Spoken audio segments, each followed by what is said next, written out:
আসসালামু আলাইকুম। আজকের একটি সিরিয়াস কথা বলি।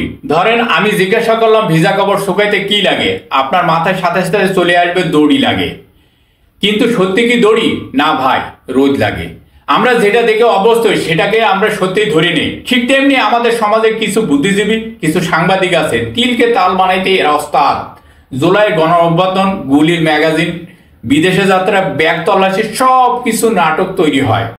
যদি দেশের বাইরে ধরা পড়তো কি মহা কেলেঙ্কারি হতো।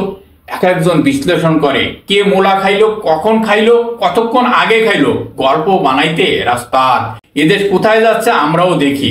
নির্বাচন পিছনে ষড়যন্ত্র হচ্ছে। কেউ চায় না আগে স্থানীয় নির্বাচন হোক, কারণ এতে আসল ক্ষমতা জনগণের হাতে চলে যাবে। এখন যা কিছু হইতেছে এগুলোর কোনো কিছু ফলাফল নাই।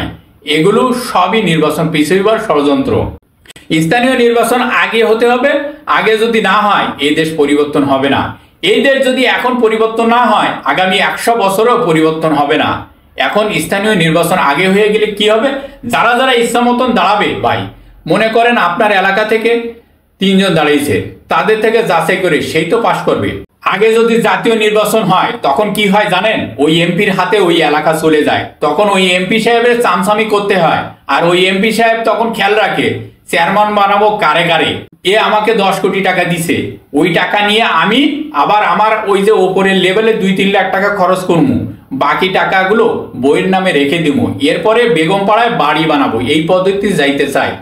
জাতীয় নির্বাচন মানে কি জানেন? 300 এমপি, এই দেশকে 300 ভাগে ভাগ করা, 300 জন ডন তৈরি করা। এই পদ্ধতি নির্বাচন চলবে না। আগে স্থানীয় নির্বাচন হতে হবে। তার আগে জুলাই মাসে স্বীকৃতি চাই। এই স্বীকৃতি 5 আগস্টের আগে হতে হবে। 16 আগস্টে আবু সাইদের 1 বছর হয়ে যাবে।